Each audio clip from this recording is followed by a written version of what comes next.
Good morning. In today's class, we will be taking a look at the beta-lactam antibiotics. These are called beta-lactam antibiotics because in their chemical structure they have a beta-lactam ring. So at the end of this session, you will be able to name the beta-lactam antibiotics, what is the mechanism of action of the beta-lactams, what is the spectrum of activity of the penicillin group of antibiotics. You will also be able to classify the penicillin group of antibiotics, describe their adverse effects and uses. The beta-lactam antibiotics comprise of the following: penicillins, cephalosporins, monobactams and carbapenems. Classification of penicillin group of antibiotics or the penicillins. Two major divisions are natural and semi-synthetic. Natural penicillin is also called sodium benzyl penicillin or penicillin G or crystalline penicillin, and the strength of benzyl penicillin, natural penicillin, is expressed in mega units. The usual dose is 0.5 to 5 mega units intramuscular or intravenous, given every 6 to 12 hours. Repository or long-acting or depot preparations of penicillin G. That means natural penicillin is combined with another chemical to make it longer acting. Procaine penicillin G acts for 12 to 24 hours and is given as 1 mega unit intramuscular. Then we have fortified procaine penicillin G, which comprises of 3 lakh units of procaine penicillin and 1 lakh units of penicillin G or natural penicillin. This is called fortified procaine penicillin G. Then benzathine penicillin G is the longest acting penicillin preparation, which is given deep intramuscular once in 2 to 4 weeks. The dose is 1.2 mega units. Then coming to the semi-synthetic penicillin preparations. If you noticed, the natural benzyl penicillin and its derivatives, whether it was procaine penicillin or benzathine penicillin, had to be injected. The semi-synthetic penicillins, we have acid-resistant penicillin G, that is phenoxymethyl and phenoxyethyl penicillin, called penicillin V. Acid-resistant meaning these can be administered by the oral.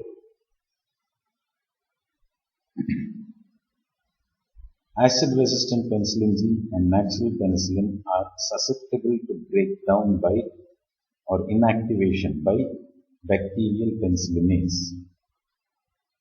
To overcome this problem, penicillinase-resistant penicillins were developed. That means they are able to withstand inactivation by bacterial beta-lactamase or penicillinase.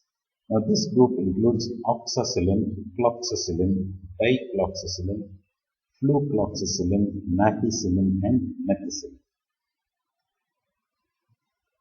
When we do the spectrum of activity, we will further elaborate as to why the next group are called extended spectrum penicillins. These comprise of two groups, the aminopenicillins and the uridopenicillins. Aminopenicillins include AMOXICILLIN, ampicillin and vacampicillin. We also have one called sultamicillin. Under the extended spectrum penicillins, we have anti-pseudomonadal penicillins, which includes carbenicillin, azlocillin, meslocillin, piperacillin and ticarcillin. Anti-pseudomonadal penicillins is a 5-mark test. Then we have the amidinopenicillins, mesalinam and pevmesalinam. These are effective against E. coli, Klebsiella, Salmonella, Shigella. Point to note here is mesalinam and pevmesalinam are not active against pseudomonas. Most of these are given intramuscular.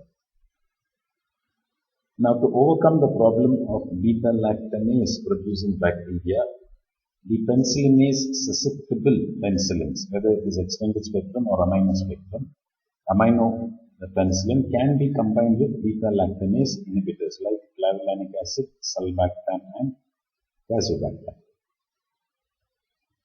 Coming to the mechanism of action of the beta-lactam antibiotics, that includes the penicillins, the cephalosporins, the monobactams, and carbapenems.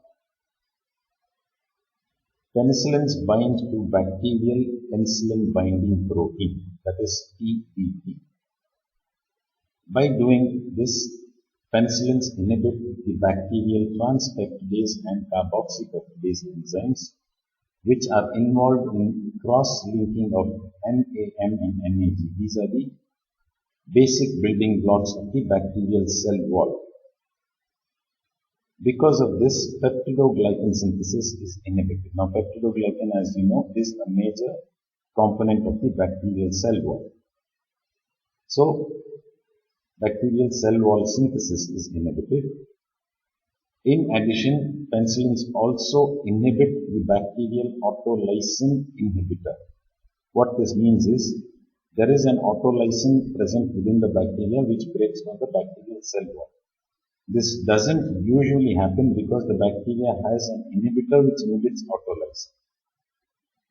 What the penicillins do is, in addition to inhibiting bacterial cell wall synthesis, penicillins inhibit the inhibitor of autolysin, therefore there is some amount of autolysis also. The end result is cell wall deficient bacteria are produced. The function of the cell wall is to maintain the intracellular pressure. Now, once the cell wall is deficient, the intracellular pressure becomes too much, the bacteria just bursts. Therefore, penicillins are bactericidal. And when is cell wall synthesis being at its maximum? When the bacteria is rapidly multiplying. So, penicillins are most effective against rapidly multiplying bacteria.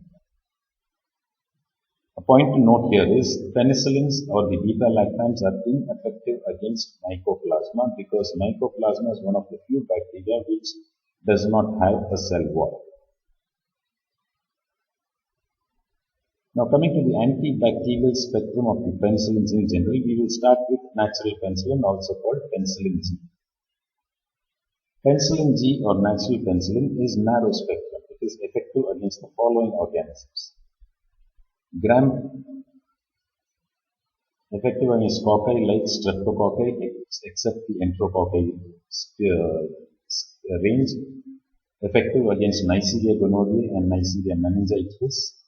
Bacillus anthracis, Corynebacterium diphtheriae, effective against all Clostridium species except Clostridium difficile, very much effective against Treponema pallidum and Actinomyces israeli. So from this we can see that natural penicillin is a narrow spectrum penicillin. Bacteria very quickly develop resistance to the beta-lactams or penicillins. Some of the mechanisms involved are inactivation by beta-lactamase. That is, the bacteria begin to produce an enzyme which breaks down the penicillin. Or the penicillin binding protein itself can be modified in such a way that penicillin does not bind to it. Or impaired penetration of drug to reach the penicillin binding protein. Finally, there could be a pump in the bacteria which throws out the penicillin which penetrates the bacteria.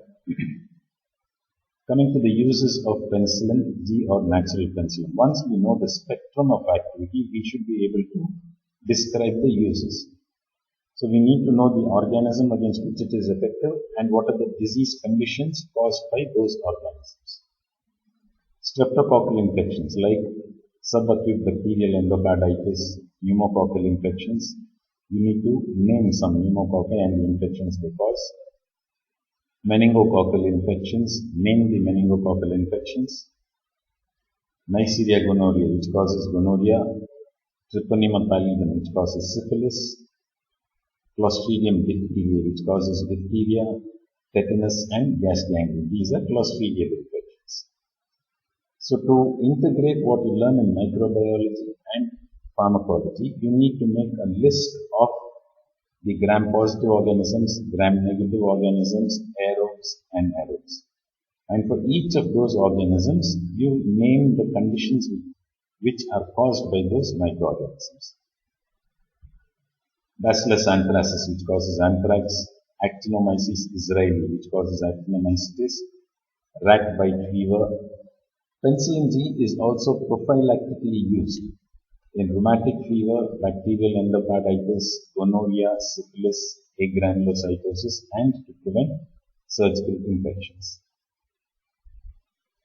Adverse effects quite common to the entire range of the penicillins.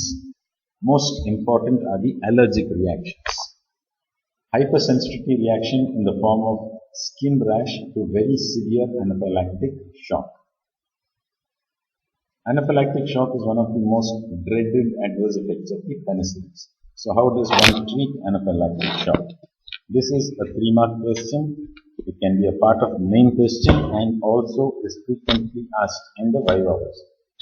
How does one treat anaphylactic shock? Serum sickness-like syndrome, local irritation and direct toxicity at the site of injection, Jarisch-Herxheimer reaction in secondary syphilis. In secondary syphilis, what happens is there are millions of treponema which are in the bloodstream. Natural penicillin is bactericidal, the cell wall bursts, releasing the endotoxins into the circulation.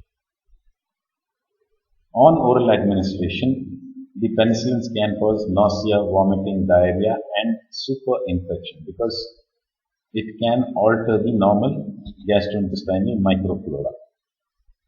Cross sensitivity with beta-lactams, meaning if an individual is allergic to penicillin, there are chances that person is also allergic to the cephalosporins or the carbapenems.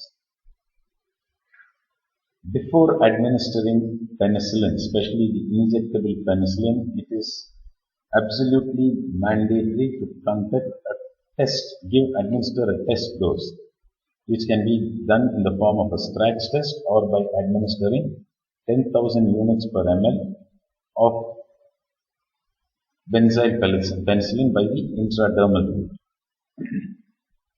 or 0.05 ml of benzyl penicilloyl polylysine, which is a breakdown product of penicillin, intradermal.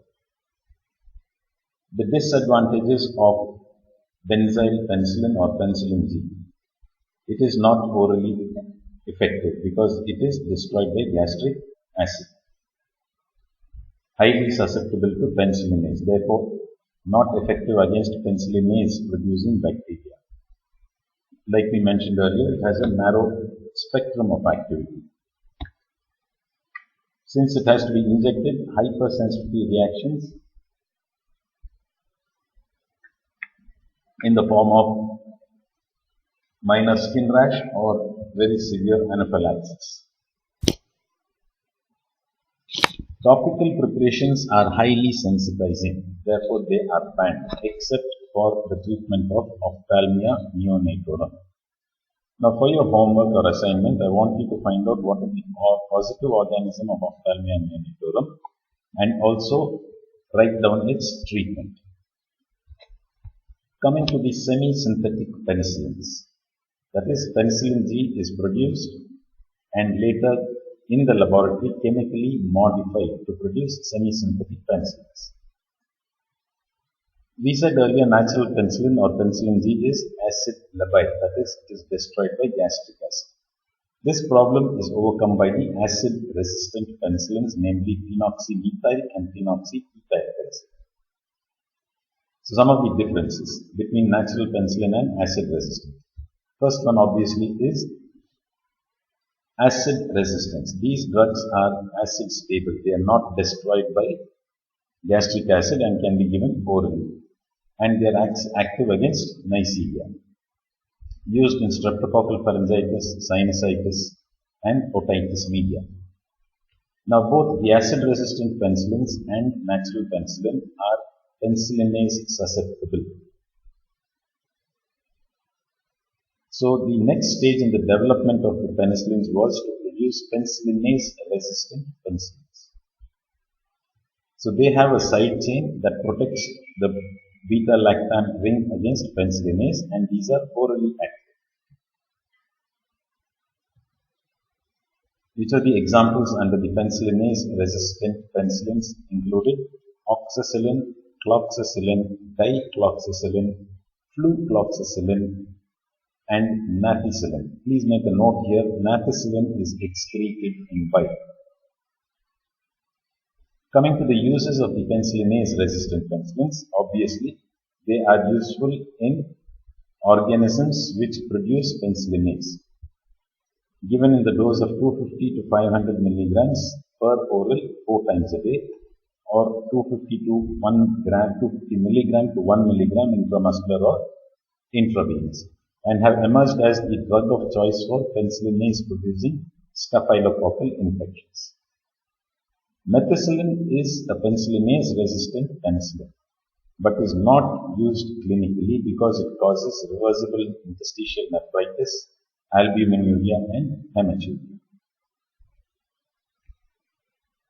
So we noticed that from natural penicillins, which was a narrow spectrum, we moved on to the penicillinase resistant penicillins, again narrow spectrum. And now we come to the extended spectrum penicillins. This includes ampicillin, amoxicillin. Now there is a problem here. Ampicillin and amoxicillin, they have a spectrum which is extended, but they become penicillinase susceptible. They are acid resistant, therefore can be given by the oral route. The aminopenicillins, that is amoxicillin and ampicillin, there is an amino substitution in the side chain. Ampicillin is given 250 to 500 milligrams per oral intramuscular or intravenous up to 4 times a day. In addition to being active against gram-negative bacilli, ampicillin is effective against Haemophilus influenzae, E. coli, Listeria, Proteus, and Salmonella, which are together called the Helps organisms. Now, what if there is an E. coli which is producing penicillinase, or a Proteus which is producing penicillinase? Normally, ampicillin should have been active, but this Proteus strain is producing penicillinase. This can be overcome by combining ampicillin with sulbactam or tazobactam or clavulanic acid, which are penicillinase inhibitors or beta-lactamase inhibitors. So combining penicillin with clavulanic acid restores activity against penicillinase producing organisms. Ampicillin, amoxicillin, the aminopenicillins are widely used in urinary tract infections commonly caused by E. coli, respiratory tract infections, meningitis, and in gonorrhea as a first-line drug. 3.5 grams of ampicillin and 1 gram of probenecid is given per oral as a single dose. Now, why is probenecid combined? We will come to a little later. Typhoid fever, second line of drug, bacillary dysentery, cholecystitis, subacute bacterial endocarditis, septicemia, and in septicemias. Adverse effects of ampicillin include diarrhea. Now, why does this diarrhea happen with ampicillin? Whatever ampicillin is administered orally, some of it is not absorbed, and the unabsorbed ampicillin which reaches the large intestine causes irritation and therefore diarrhea, rashes, and hypersensitivity reactions. Drug interactions with ampicillin. Hydrocortisone inactivates ampicillin, so therefore do not inject the two together or give them orally together. Oral contraceptive failure. What happens is ampicillin alters the intestinal microflora, thereby it interferes with the enterohepatic circulation of oral contraceptives. All the beta-lactam antibiotics, with the exception of naticillin, you remember we said naticillin is excreted in bile. All the other beta-lactams, whether it is the penicillin or the cephalosporin, are excreted by active tubular secretion. Probenecid competes with the penicillins for active tubular secretion. So when ampicillin and probenecid are given together, instead of ampicillin, probenecid gets excreted. Therefore, the renal elimination of penicillin is retarded or slowed down. Therefore, duration of action is prolonged. Bacampicillin and talampicillin are prodrugs of ampicillin.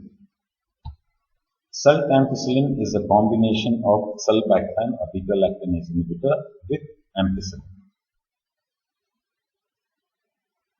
Amoxicillin related to ampicillin with a few advantages or differences. Now this is a 3 or 5 mark question. What are the advantages of amoxicillin over ampicillin? Amoxicillin is better absorbed on oral administration, therefore less likely to cause diarrhea. Can be given along with food because food does not interfere with its absorption. Amoxicillin is less plasma protein bound, therefore more urinary excretion. Higher and more stable blood levels are produced when compared to ampicillin. The incidence of diarrhea is less because more complete absorption happens in the upper part of the gastrointestinal tract. And compared to ampicillin, amoxicillin is more active against Streptococcus pneumoniae. The dose of amoxicillin is 250 milligrams to 1 gram per oral, intramuscular or slow IV 4 times a day. Used in typhoid, bronchitis, urinary tract infection, subacute bacterial endocarditis, gonorrhea, and as a part of triple therapy for peptic ulcer. It's effective against H. pylori. A commonly appearing 5-mark question is compare and contrast ampicillin and amoxicillin. Coming to the carboxy penicillins, namely carbenicillin, mezlocillin, and picaxin. These are effective against pseudomonas. But they are penicillinase and acid susceptible, meaning carboxy penicillins cannot be administered by the oral route. And if the microorganism is producing penicillinase, it will not be effective. How can this problem be overcome? By combining the carboxy penicillin with a beta-lactamase inhibitor. These are synergistic with aminoglycoside antibiotics. You remember we mentioned under combined use of antimicrobials. Aminoglycosides act at the ribosomal level. Penicillins act at the cell wall level. So by producing cell wall deficient forms, penicillins facilitate, that is, they improve the penetration of aminoglycoside into the bacteria.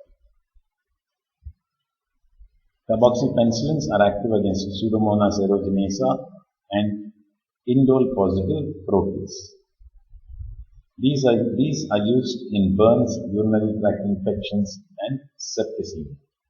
Given intramuscular or intravenous 1 to 5 grams every 4 to 6 hours by the intramuscular or intravenous route. Carbenicillin in the life is orally active and is used for urinary tract infections caused by protease and pseudomonas. The uridopenicillins include piperacillin and azlocillin. Penicillinase and acid susceptible, meaning they have to be injected. About 8 times more active against Klebsiella used in infections and burns, given in the dose of 100 to 150 milligram per kg per day in 3 divided doses, intramuscular or intravenous. You can get a 3-mark question. Name 3 anti-pseudomonadal penicillins. The mnemonic is CAMP-T. Carbenicillin, azlocillin, mezlocillin, piperacillin, and picaxin. Beta-lactamase inhibitors. You remember we have mentioned there are bacteria which produce beta-lactamase or penicillinase. This problem is overcome by using a beta-lactamase inhibitor. We have 3 of them: clavulanic acid, sulbactam, and tazobactam. Clavulanic acid is again obtained from a bacterial source, inhibits the beta-lactamases subtypes 2 to 4. This clavulanic acid is called a suicide inhibitor or a progressive inhibitor. That means once the enzyme is inhibited, it is dead. That is, the enzyme cannot be reactivated. Can be given by both oral and parenteral route with amoxicillin. This combination of clavulanic acid with amoxicillin is called co-amoxiclav. Used in skin and soft tissue infections, hospital-acquired infections, intra-abdominal and gynecological sepsis. So, by combining a beta-lactamase inhibitor, what happens is activity against the organism is restored. The beta-lactamase inhibitors by themselves do not have antibacterial activity. Sulbactam is a semi-synthetic beta-lactamase inhibitor, little more potent than flavulanic acid and has to be given by the parenteral route. Combined with ampicillin used in penicillinase producing Neisseria gonorrhoeae caused gonorrhea. The PPNG stands for penicillinase producing Neisseria gonorrhoeae. Thank you. In the next class, we will take up the cephalosporins.